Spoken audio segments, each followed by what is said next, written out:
काय गेम फसला मला माहीत नाही. कोकांटे जोड काही अजितदादाचे काही गोष्टी लपल्या असेल आणि म्हणून ते धाडस करत नाही. तर दादाची दादागिरी आजकाल चालत नाही आहे. आपलं जातं, परंतु काल स्पष्टीकरण दिलेलं आहे मुख्यमंत्र्यांनी, कोणीही नाराज नाही. सुधीर भाऊ नाराज व्हायचं काही कारण नाही आहे. मला वाटतं त्यांचे भाषणं जे आहे सभागृहातले त्याच्यानं लोकांचा असा संभ्रम झाला असेल कदाचित. सुधीर भाऊ हा खरं तर संघाच्या मैदानावर मोठा झालेले नेतृत्व आहे आणि त्यांना जनसामान्यामधली जी जाण आहे ते प्रचंड त्यांच्या भाषणामध्ये जर तुम्ही पाहिलं तर कदाचित सुधीर भाऊ जर वित्तमंत्री असते तर त्यांनी सांगितलं असतं, घोषणा केली असती कर्जमाफीची.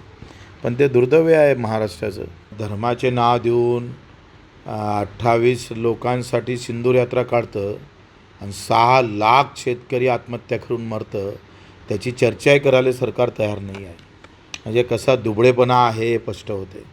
त्यांना आहून जाऊन फक्त नाव वापरायचे आहे देवदेवतांचे, धार्मिक याच्यातले लोकांना त्या धर्मामध्ये गुंतून ठेवायचं आहे.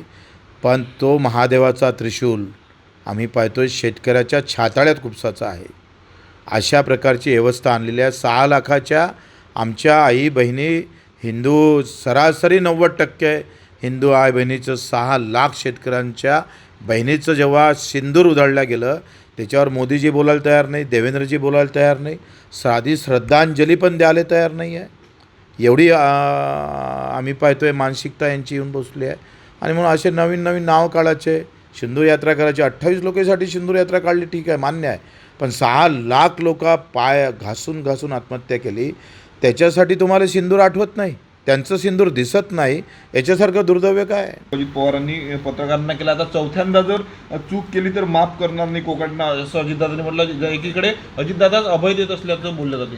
आता काय गेम फसला मला माहीत नाही. एकतर कोकांटे जोड काही अजितदादाचे काही गोष्टी मला वाटते लपल्या असेल आणि म्हणून ते धाडस करत नाही. नाहीतर दादाची दादागिरी आजकाल चालत नाही आहे. सरकारमध्ये चालत नाही आणि त्यांच्या पक्षामध्ये ते चालत नाही असं दिसतं आहे.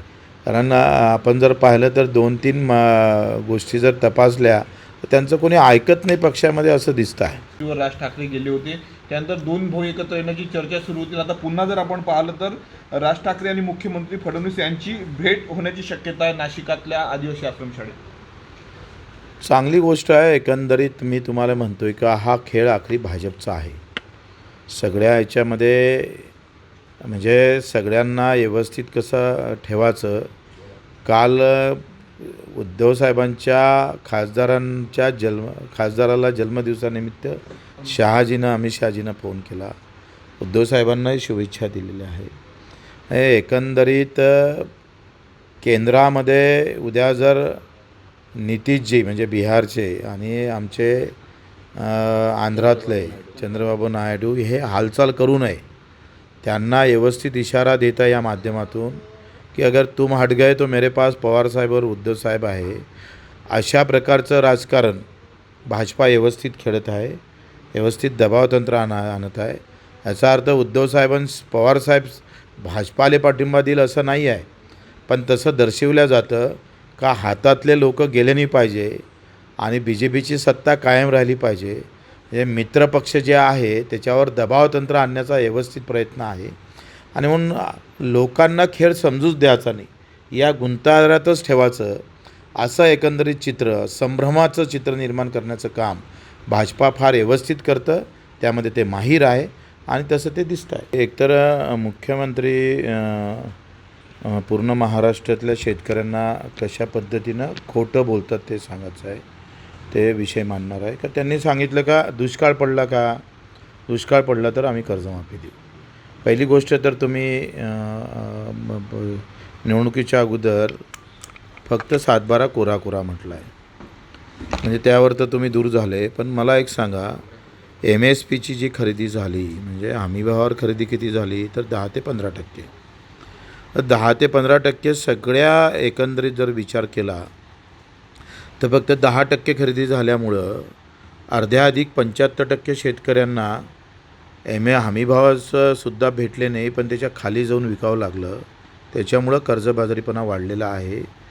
याबाबत मुख्यमंत्र्यांनी आम्हाला स्पष्टीकरण दिलं पाहिजे का नाही, दुष्काळापेक्षाही जास्त जर नुकसान झालं असेल तर कमी भाव भेटल्यामुळं होतं. हे मुख्यमंत्र्यांना समजून सांगायची काही वेगळी गरज नाही. परंतु ते जाणीवपूर्वक लोकांना वेगळ्या पद्धतीचं बोललं जातं, हे त्यांच्याकडून अपेक्षा नाही आहे. मुख्यमंत्री महोदय जर अशा पद्धतीनं बोलत असेल आणि खास करून विदर्भातल्या शेतकऱ्यांचे नुकसान जास्त झालं आहे. तूर उत्पादक असेल, सोयाबीन उत्पादक असणार, कापूस उत्पादक शेतकऱ्यांना तुम्ही हमी भावानं खरेदी करूच शकले नाही, हे स्पष्ट आहे.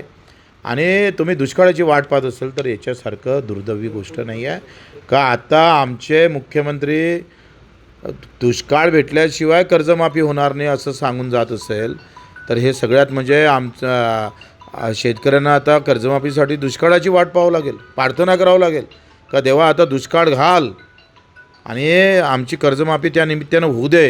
हे अत्यंत दुर्दैवी बयान मुख्यमंत्र्यांनी केलेलं आहे, त्याचा आम्ही निषेध करतो. दुसरी गोष्ट आहे का 3 गोष्टी आम्ही समोर मांडतो. कर्जमाफी असेल, तुम्ही हमी भावाच्या 20% बोनस देणार म्हणून म्हटलं होतं. मग 20% बोनस आता तुम्ही देणार आहे का नाही देणार आहे? आता जे सप्टेंबरमध्ये आमचं माल निघणार आहे त्याला 20% बोनस देणार की नाही देणार ते स्पष्टीकरण करा. बावनकुळेंनी करावं. तिसरं आहे पेरणी ते कापणीपर्यंत सगळे कामं MRGSमध्ये. आणि मग मेंढपाळाचा प्रश्न असेल, मच्छीमारांचा असेल आणि उर्वरित दिव्यांगांचा जो काही प्रश्न अजूनही मार्गी लागले नाही त्या संदर्भात मला वाटते स्पष्टीकरण मुख्यमंत्र्यांनी केलं पाहिजे.